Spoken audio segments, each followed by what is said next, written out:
From the Delta dirt to the Ozark high, underneath that bright red river sky, 75 heartbeats, one natural state. The virtual stump is gonna set the record straight. Benton's got the mark, Washington's hogs hop, Carroll Street's twist, Madison's miss drop. Boone's got the buffalo, Newton's elk grown, Marion's river, Baxter's trout home. Fulton, Salem is a steep cave. Well, I thought I was getting it right, but anyway, I kind of threw something in at the last second for an audio file to kind of do a little different. And as you'll see here at the bottom of the screen, today's topic, I took the advice of long-time listener viewer Damien, because it makes sense. That's janky. Oh my good Lord, is that janky as hell. But you know what? We'll clean up graphics as we go, because this is time for coffee and conversation. Thought-provoking, perhaps, or senseless rambling. One of the two. I don't know much other than at 8 o'clock of a morn, we'll do this. Because, again, it's a great way to have kicked myself in the butt to get back into some consistency in life. Today is Tuesday, January the 13th, 2026. And I'm Jim, and I'm glad you're here for coffee and conversation, and again, potentially thought-provoking stuff. Yeah, I don't know. In a crazy, wild world that we live in that is torn between the material and the spiritual, with one trying to act like it's smarter than the other, but the other shows that it's something rooted deeper than the marketing and propaganda could ever be. Oh my goodness. So, the topic of today is what? It's about a path. And I say a path very specifically because when it comes to the path, I would never be so presumptuous to think there is just that. You know what I'm saying? So a path. I'm on a path. You're on a path. We're all on a path of some sort, right? And so there we are. I say everything should be going good from all I can tell, because the blue buttons, well, the blue pixels say that I am. So anyway, as everybody shows up, looking forward to checking in and saying hi and all that. And then we'll kind of go into this whole topic of about, a path. Because I'll just say that a lot of things as of late have kind of really solidified some of my own perceptions when it comes to a path, because I myself have been in a path. And then when I slowed down, I guess that would be one of the high sides of them breaking the planet back in 2020, because it really made me stop and think and look, because I had been through periods where like burnout would hit, and I would wonder why, and I would have the feeling of like I lost my mojo. I know Alicia got tired of hearing me say it like that, but it was true. It's like you could call it just burnout, but it was more than burnout. It was like I had just pushed myself to a limit for all the wrong reasons, but I thought were the right reasons. And because if it was the right reasons, then I probably wouldn't have burned out, right? Right. That's one of the things I learned as I went. But yeah, so the path that I'm on right now, really started in 2022, because for that first 2 years of them breaking the planet, it was a matter of observing and thinking and pondering what the hell is going on. Because from as far as like the what would you call it, the talking points, the lessons, the programming that we had all been a part of forever. Curious how this is. I'm not seeing. Oh no, okay, it's showing me live there. Okay, right on. Well, whoever's there, good morning. So, I don't know. But again, it's like 2022 was a big kickoff thing, because it was a point there in 2022. I was like, I've got to get focused and dialed in on something. But I wanted to do it in a manner that would be good, if you will, right? One of the biggest hangups I have had, definitely in the latter part of my career, meaning, say, starting in about 2002, really. I wanted things to have meaning, more than just the things that we do to, pay the rent to stay on the planet, or just to make the money, to acquire the things. I wanted more than that, not for ego per se, but it had to have depth. It had to have worth. And it was something that just was driving me really hard. And it also became a limitation at the same time that I've come to terms with a lot, right? So, see a note that I want to get rid of. It was a little note I made to myself to kind of mark a moment in time whenever I was trying an experiment. And it's way back in November. Hard to believe. November 17th is when I attempted I tried the verified on Meta for $14.99 a month, which I only paid $1 for because it was the introductory thing. And after a month, I realized it did me no favors. It was not worth a further investment or continuing. Again, another lesson learned on the path. And but even more so was why do it in the first place? I don't need to pay someone to validate my existence. You know what I'm saying? Or verify my existence. I am who you see and what you see. Maybe one day I'm going to play with like one of those clones. Because I played with the voice clone. It's handy. I am not going to lie. It's so very handy. I like it a lot. But anyway, 2022. When I sat down and really put my my focus and my thoughts onto, well, what am I trying to say in the things that I do, do those labels that we do. And one of the things I always felt very inclined to, I guess you'd say, preach is that whatever you do, make sure it adds value. Add some form of value for whoever you're doing something for. And then whenever you do it, show them how to get more value out of it. And it actually started that line of thinking in '99. I got hit with like this massive point of inspiration where I called it, when I wrote it up, it was just called the $1 Million Gamut, where you come up, you have one idea, one line, one thing that can then be turned into so many other things, adapting, if you will. So from one line/idea, it goes, of course, starting with the written word. It's kind of where, you got to take notes, right? And you kind of flush things out. And then, let's see here. Let me move this around a little bit so I can see the comments better in the chat. Come on, you can do it. No, you won't do it. Okay, well, let me move over here.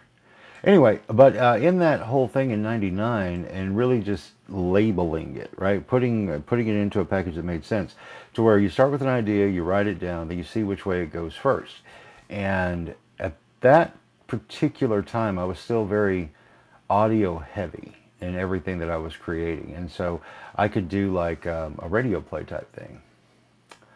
Let's see, what are you doing here? I am trying to get this thing to kind of fit better, but I will undock it and put it over here. So now I should be able to see it better. Yes, I can. Oh, okay. Well, there you go. Well, Damien, I'm glad you're both watchers. I am good with that because you're all I need, buddy. Again, and as you can see with the topic line there, I am taking your words to heart because I do take that. I've never been one to be overtly defensive when it comes to suggestions or constructive criticism. Doesn't mean I'll always take it to heart and do it, but when it's a great idea, I run with it, and you had a great idea. So anyway, but when I sat down in '99 and kind of penned that out and then thought about how one idea turns into one thing that can be turned into a multitude of things. And it's simple to see. It's not like the most groundbreaking revelation ever, but for me at the time it was. To where, again, you can start with, say you wrote a 30-second commercial for radio.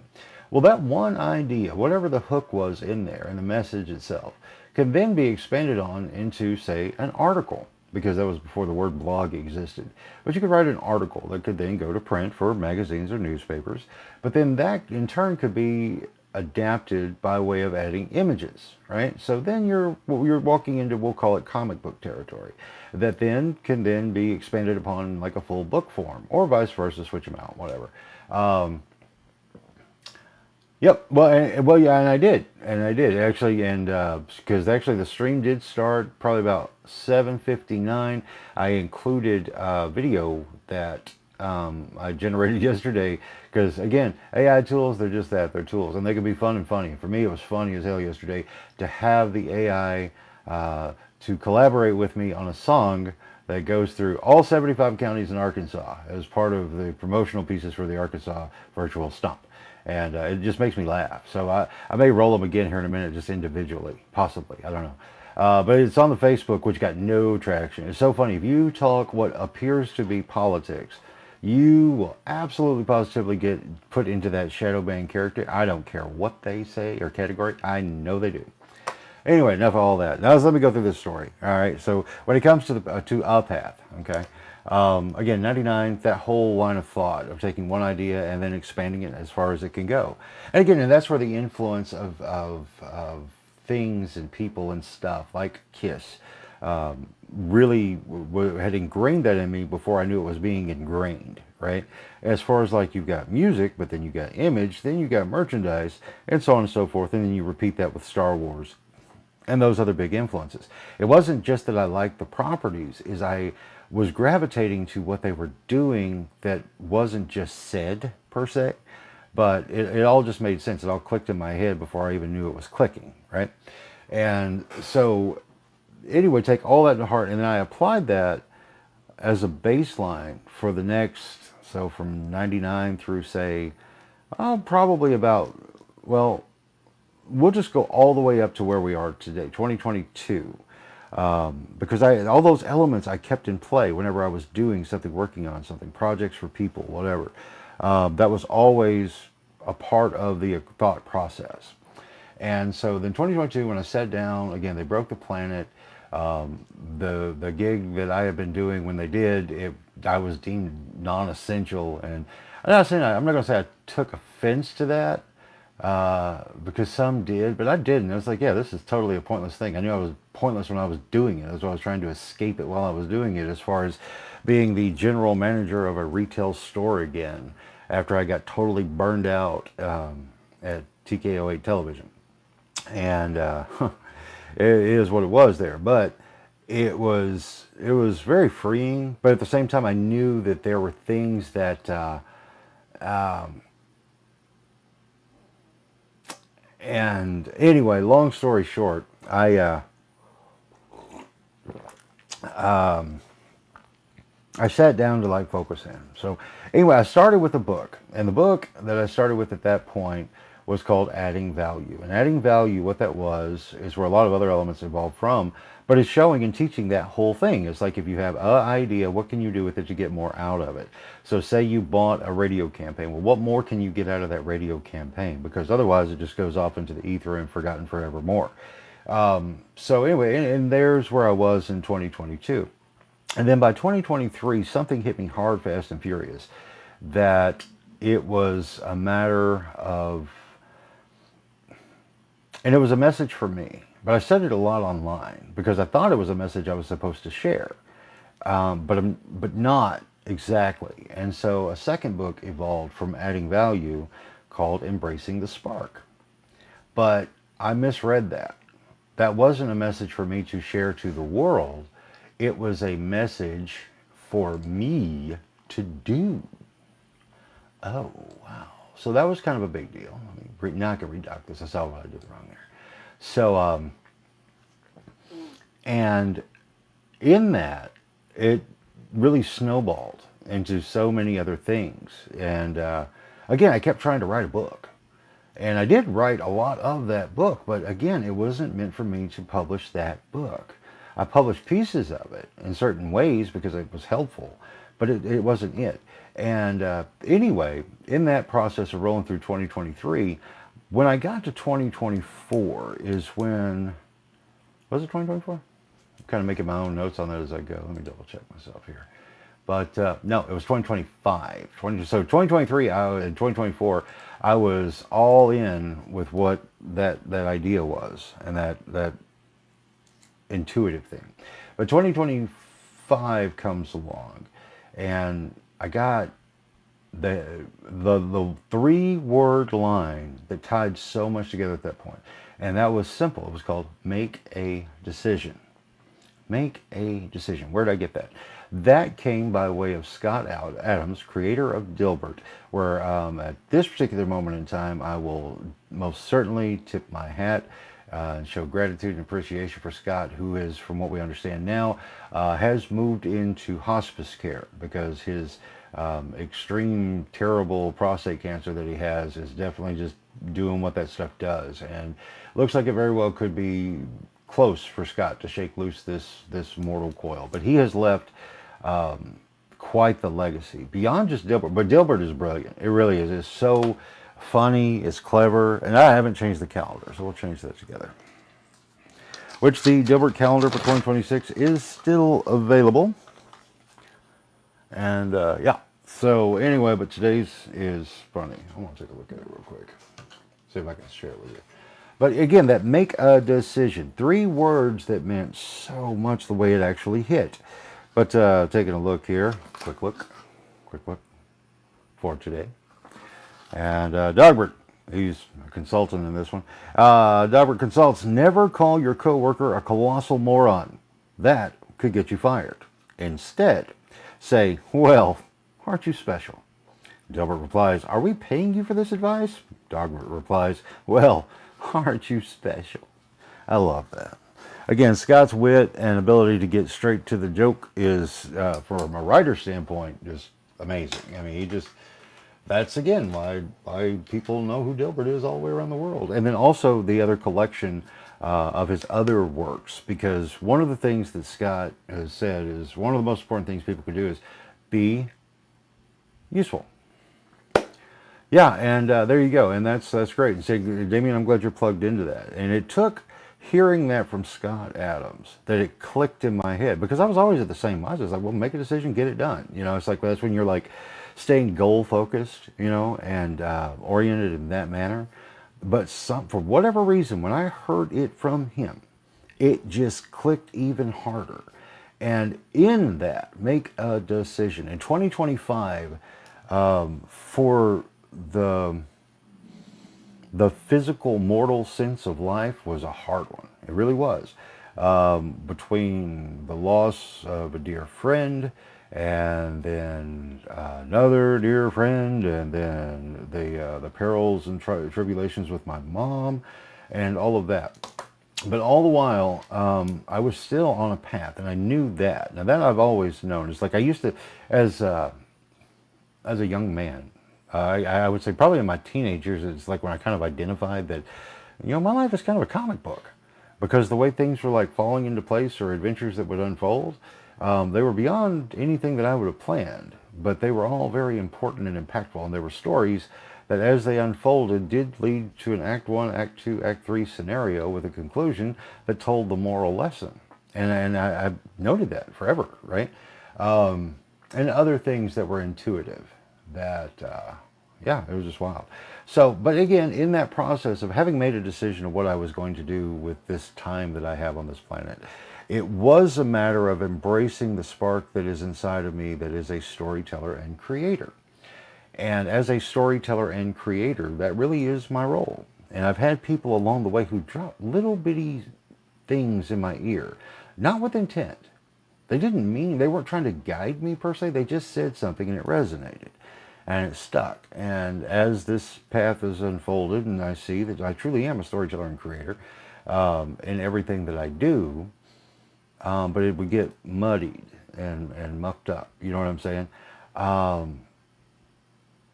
Yeah, and so anyway, what you're mentioning right there is exactly where Damien says that countless people go into decision paralysis and never get anything done.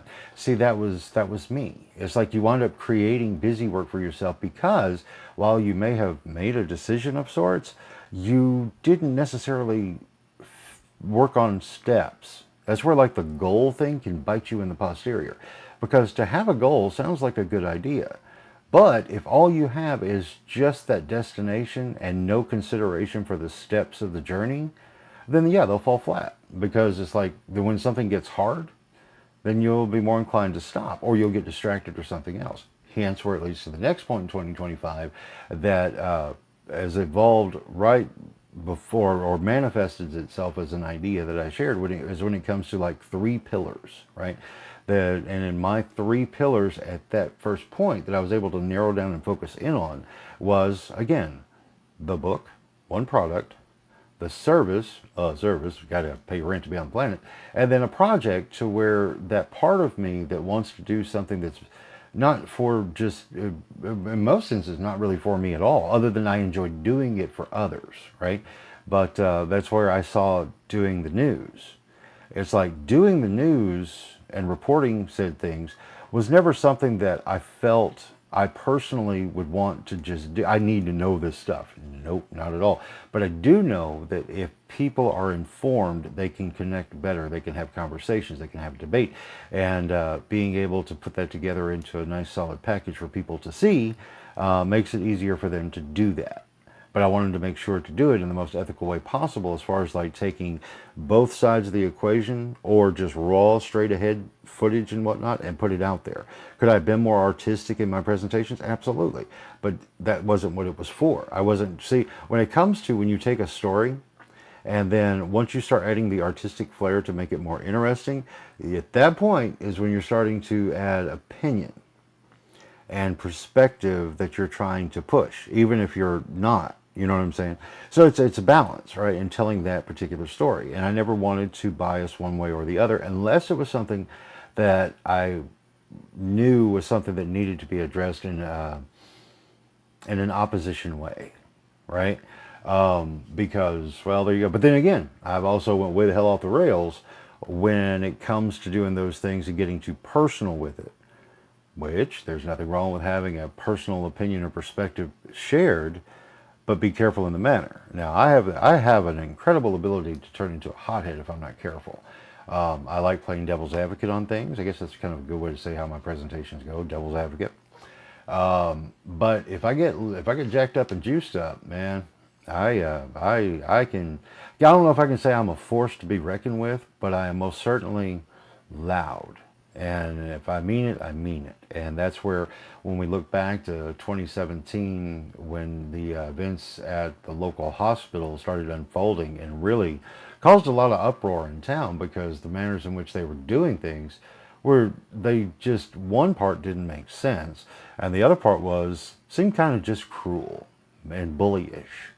And I don't do well with those types. If you're cruel or a bully, odds are we're not going to be able to debate well. And yeah, and I'll never apologize for that. So with that said though, but in establishing those three pillars, as far as a good, because again, you got to have, well, it was funny because it's actually, now that I reflect on it, the book itself was actually a creative outlet that I needed. Right? Because I'd always wanted to write a book and publish the thing, as I mentioned, but it just, for whatever reason, that wasn't the one that was supposed to happen.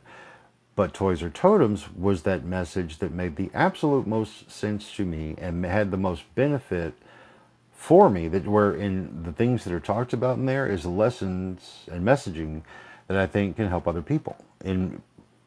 Yeah, because there's always someone you can help with something you say. Again, 3 words, make a decision, coming from Scott Adams, made so many things click, right? And in that, it was like, okay, so Toys Are Totems, the book, really did that. And I was thinking that as I was writing it throughout the year, and the things that I was thinking about that went back to things I had done earlier, like learning how to blog, various video projects, and still comic strip type thing, all these type of things that I did where I used toys, action figures specifically, to learn things. And that was the thing. It's not that I was playing for the sake of playing. I was playing for the sake of my own personal education. And I used those props that were available. And I enjoyed them. So there was like a double win there, because it's like here where I'm at in the 72601, finding people to collaborate with has never been easy. Ever. And but that's, I'm sure, true in a lot of other places too. But here it was just problem, and I got tired of trying. You know, when I did Ozark Idols in 2009, my hope after that phase of it was to be able to start building up a what's the word I'm looking for, a troupe. You know, I wanted to have my own well, again, best word I got the most, not the one I'm looking for, but troop of people that we could come back together and create the next thing. to have my own cavalcade of stars. Stable, that's the word. Stable, that's the word. I wanted to have my own stable of talent, be it they singers, musicians, dancers, comedians, whatever it was. However they were expressing that creative spark inside of themselves. I wanted to know who they were so we could get together and then be able to collaborate further. At the end of the day, the main thing that that show evolved into, that I could not stop, where I was wanting more of those variety things, I wound up with just folks who wanted to sing, and it was by way of karaoke, which was great. You know what I'm saying? Because people have poo-pooed the whole a cadre of performers. That's fancy. I like that name. But it's like anything that allows people to, again, it's another tool. Karaoke was a tool for people to be able to do something that they didn't think they could, because they didn't have a band. They didn't want to be in a band. But to have the backing tracks to allow them to sing along with the music without the words, that's pretty cool. And also understanding that, it's so funny when people poo-poo it, especially the ones who are doing it professionally. Okay. But it's always been funny to me because they're back then, and before then, when the mall there on the Strip in Branson had the coolest little stage that was like a circle in the round, right? And it gave performers an opportunity to get out there and do their thing. Now, if you had like an acoustic guitar, they could do the thing, or if they had just a little speaker amplifier box that they could play their tracks on and sing along with. It's karaoke, okay? I mean, it just is. It's like it's karaoke to me. A karaoke machine is an instrument, period. It just is. It just happens to have that full track versus having to have the whole band on a stage. You're not going to change my mind on that. It's just not. Because it also entertains the people in the audience tremendously. Can't find a negative in that. Just can't. Now, people can take it and go crazy with it and get maybe a little delusional in certain things, and that's okay too. Whatever, man. But it's the highs and lows of everything. But again, looking at the path of things, and I pose that and the reason I made it a topic per se is because in a path that you're on, or the path that you're on, depending on how much this particular run is, because the path for me has consisted of a lot of A paths along the way, right? So it all lines up into where I am in 2026, to where I'm not going to go into what I will say is a final foundational thing that's been kind of revealed to me that ties so much together. It's like, I'll put it like this. I came in contact, exposed to however it came to be. Don't need to question it. I just know that things don't happen by accident. There is no such thing as coincidence, ever. Okay, it's deeper than that. All right. But anyway, I came across a book from about, oh gosh, now what would that be? Almost 175 years ago. Yeah, long time ago, this book came out, and inside of that book, things were written that I intuitively have known my entire existence. Right? No one told me, no one guided me, no one encouraged me to think that way. And actually, when it comes to the things that people did encourage me and push me and convince me to do, was what led to terrible amounts of confusion and anger and making biases that simply weren't warranted.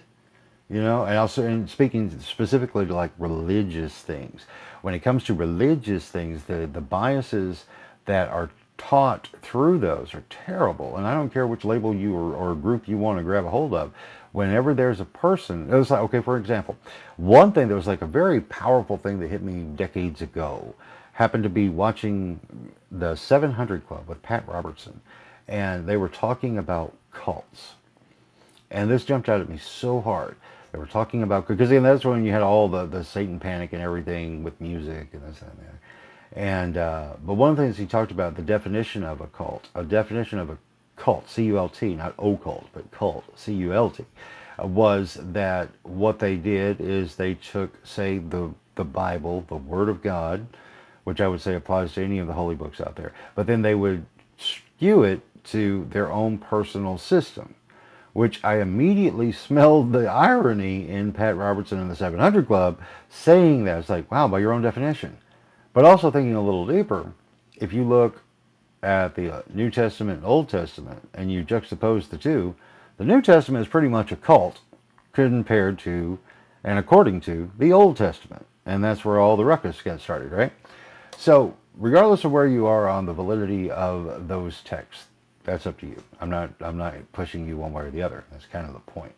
But the main thing is, when I came across this one book, and I'm like, man, check. Yep, knew that. Well, that makes sense. I've already said it. Check. And something that came about 175 years ago that I've never heard of before in my life, validating the things that I've always known all of my life, made me go, huh. So it's kind of tied this path together, which means that the old path didn't stop. It's actually in progress and not stopping. Now, what does that mean? On the long term, I don't know. But I do know I'm not going to get in the way.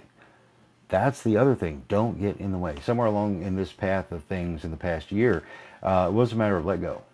That's another one of those very powerful phrases. Let go. Get out of your own way. Let go. And I found that's a good, strong thing. I like it a lot. And so I am, in many ways, just letting things, not just let it go, roll off your back. No. Let go, get out of your way. Big difference in the two. So, yeah. But it's funny. It's been an interesting journey. And I'm looking forward to whatever and however long the rest of it is. Because again, it's like this path, I never want to be one to influence people directly in what they should say, do, or think, because I think that's detrimental. I've always thought so. Now, I've done it. Don't get me wrong. I've gotten into debates and I've gotten into arguments and all this other stuff, and I've, in some points, tried to really push my idea as the right way. Only to learn later that no, not necessarily. And I'll own it. I've always been one to own when I wasn't correct or I was flat out wrong. And that's why when it comes to talking about things, I'm very conscientious of not talking too much where I don't belong in the conversation. Like everything that's happening in the world right now. I cannot get into particulars of any of those events, whether it's Minneapolis, whether it's Iran, whether it's Venezuela, Cuba, the Republicans, the Democrats. I will not allow myself to convince you that one thing is good, one thing is bad, when from a certain point of view, both have both. Except for my only rock that I will stand on, and I will not compromise, anything that harms a child. Period. There's no room for negotiations there. I don't give a damn what you think, your justification. If it harms a child, takes away a childhood, warps their brain from true reality that is very, very clear, no, you're wrong. Period. End of statement. Full stop. And if I see you trying to hurt a child, things may not go well for some. Because no, that's like, to me, that's like one of the biggest affronts to creation in and of itself. Anything that is going to stunt or harm a child whose purpose at that one point in life is to grow into the next generation of people to continue the mission that is this existence. And if you're going to taint the pool, if you will, with idiocy, stupidity, cruelty, but mask it as if you're not, that's a big thing. No, I'll never be good with that, ever. You know what I'm saying? Yeah, there you go. And so, I don't know, that will be the only thing that I'll use. I'll fight you. You know, you can use that that descriptor in any form you think it should take. Because that one is. I don't give a damn what your politics are. The truth is the truth. Don't hurt a kid. Don't do it. And it doesn't matter what ideology you're wanting to get into a child. If it's something that limits or hurts the child from a base level reality, natural law thing. And it doesn't matter if you're with right ideology, left ideology, it doesn't matter. Anything that locks a child's mind down so hard, there's a compass. Yes, we all have a compass that we need to teach from. As long as it isn't a compass that hurts someone else, blatantly. But now sometimes, it doesn't mean you'll hurt someone's feelings with your beliefs. Because if I tell you no and you didn't want to be told no, well then I've just insulted your belief system and your structure of life. And so, but that's where we have discussion and debate and we see how that comes out, right? But that's for adults to do. not for children. But at the same time, they also don't need to be sheltered to the point where they don't get skewed, where they don't have enough lived experience to actually have an opinion based on objective perception and experience, right? So yeah, I'll fight you. But yeah, so that's kind of the path thing. So and this is what I put this out for, because again, I knew I was on a path, but it wasn't as clear defined as it is in this moment. And at 52, man, how much would I have loved to have known this 30 years ago? Hell, 5 years ago. So I'm just encouraging in this conversation for folks to be mindful of the path that you're on. What are you doing right now? What is it doing for you? What is it doing for others? Are you doing for others? Are others doing for you? To think about those things, and then map it out and see what's happened in your journey from like the very beginning at birth to where you are today. Because I can assure you, there are things inside of that whole timeline that have led to another. And then you can see hiccups inside of those timelines and ask, why was there the hiccup? What caused the thing that was bad or caused the thing that was super good? What was that? And then examine that again. Like that time you was like, man, the universe was against me. Well, what were you doing at that time? Man, I got a little drunk, and then own it. Yeah, I own that, man. I paid the fines. Okay, that's good, but what did you learn? Man, I learned don't get caught. Wait, back up.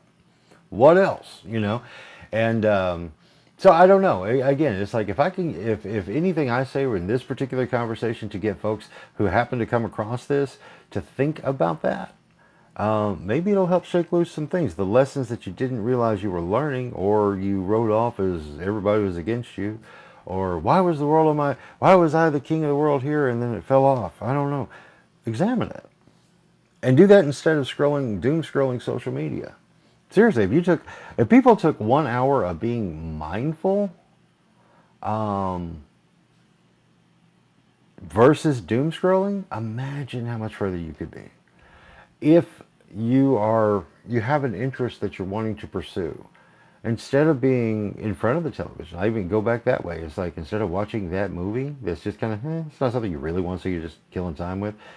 Take that time back and apply it to something else. Like, you want to be a plumber, take an hour and a half that you would watch a movie and read a book about plumbing, or watch a video on being a plumber, or making a call to a plumber and saying, hey, I want to learn about how to do this. How did you learn how to do it? Do you know how to do it? Take that time, because the time is yours. Don't give it away, or don't let it be stolen. That's the bigger thing. Don't let it be stolen. Let me see here. Taking a look at the comments here from Damien for those who are tuning in and like, what is Jim doing? Just staring. Yeah. There you go. So, yeah, well, and that is it. That's a big rule there, and that rule you lay out there at number 2, and don't being a dick. Don't. If you find yourself where you're being mean, cruel, uncaring just for the sake of, stop it. Because what does it do for you? Now, in fairness though, now let's think, there comes a time where it's like you can see things that just crawl you so much and so often that like you automatically have aversion to it. It just drives you nuts, and you're just like someone you've never met before in your life, but you see them doing something that is just either a pet peeve or something along those lines that drives you nuts. And that you're just like, you're an asshole. You just look at it, they don't know who you are, don't know why you just call them an asshole, because they don't realize what they're doing. But yeah, I've done that. I've done that several times actually. Whenever there have been instances in life, they're funny stories if you were there, to me anyway. But I could look back on, and I'd be in a place and someone would be doing something that is just blatantly stupid, obnoxious, and annoying to everyone else in the room. And I would be the one to look at them and ask them point blank, it's like, your mother isn't proud, is she? I was that guy who would say that to a random stranger, and probably still will. but I try to be a little bit more productive in it. It's like trying to find a way to frame the question of how did you get here? What brought you to this point to where you think what you're doing is okay? But I try to frame it in a little bit more compassionate way these days, more so than just saying, why are you such an asshole to a person I've never met before in my life? Because again, that's the thing to think about too, because a lot of people, the way they express themselves and so on and so forth, there's normally something behind it. Well, there's always something behind it, that either they're kind of just faking and projecting an idea that they're supposed to look and act like, or things have happened to where they think it's truly acceptable to be that way. And I try to be mindful of that because, again, I want to see why. Because some people, and that goes to like the question of like, are there people who are just born bad? Don't know, maybe, possibly, because some could just be born bad. I know on like certain, just a couple cases that I worked on with the prosecutor's office of some heinous crimes, right? And listening to the interviews from the suspects or the person who did it, they're, especially whenever, okay, all right, this is how I kind of judge like sanity of people when it comes to like putting those things together. It's like, all right, say in the moment when they get arrested and they're there, right? In that first couple weeks, if there are interviews conducted, you're not going to get the real person yet. Because if they're under the influence of a substance that's still in their system, then they're going to be going through withdrawals. And it's going to take a while for that to cycle out just physically, right? To where everything kind of solidified down. However, after about a month, if it's one of these bigger cases where they're in the can for a good long while, and when you get to like, say, about the 3 and 6 month mark, all of that is flushed out of their system and their interviews change to where they actually have a better foot on what they're saying. But you'll know then where what they're saying is coming from. Is it coming from a life lived experience that had them believe that what they were doing wasn't really so bad or wasn't bad at all? And in most instances, you will find that a lot, not all, but a lot are now seeing the error of their ways, and they are wanting to recompense for all that they had done. Those things, and but again, it's like my head's kind of playing some videos, and I don't want to name names or anything like that in some of the cases. But there were some that, honest to God, after like 12 months in the hole, they're just as Looney Tunes and crazy as ever. Because they are so ingrained with, are they ingrained with what they think and why they did what they did? Or were they just born that way? And there's one particular case I can think of that I knew was a bad seed from the beginning. And a total, complete psychopath, narcissistic, sociopath, everything you said there and more. And I know that I've experienced people who are not under the influence of drugs and alcohol, and I've only experienced one truly evil and vile human that I will concede is mentally ill from the get-go. Say the unpopular words out loud, was born mentally retarded, okay, in its truest form. But again, that particular person was allowed to just run roughshod in life, and that was never dealt with. Or I say dealt with, or treated, or however you want to put that, would get the pats on the head. Yeah, that's okay, because the people around them didn't want to have to deal with telling that person no. Because when you're dealing with a narcissistic psychopath and you tell them no, they flare into a rage, let alone all the other abuses that come from those people. And that's terrible, because again, and that's one of those things that in society today, had it been 100 years ago, that personality type that was broken humans, they happen. Why? I don't know for sure, but they're broken. And they should be institutionalized, if not just for their own benefit, most certainly for the rest of all creation. I got a phone call coming in I'm going to take care in a minute. But anyway, but a path. What is the path that you're on? And do you realize that you are? Do you believe it's all chaotic? Everything started from chaos and nothingness that is totally random. This I will interject an opinion to make you think, if you believe that is the case, that everything is just chaos. All chaos, nothing but total chaos. Totally random. Look at your dog and you tell me that came from chaos. I love when I heard that because it's a great perspective. This can't be chaos. Humans can be chaotic, but they're not created from chaos. Because why? We have dogs. There you go. So anyway, I'm going to wrap this thing up. It's 8:44. Damien, have a good trip with the doctor. I hope everything goes well. And we'll do it again in the morning at 8 o'clock. And have some coffee, conversations. And I'll make sure to keep a topic on the screen so we stay focused just like we are. I need to make that call back. Have a feeling it's important. Have a good one, man. We'll talk to everybody later.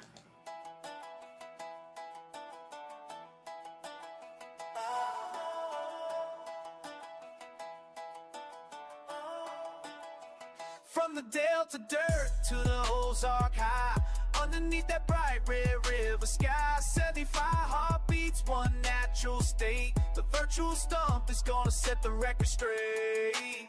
Benton's got the mark, Washington's hogs hop, Carroll Street's twist, Madison's miss drop. Boone's got the buffalo, Newton's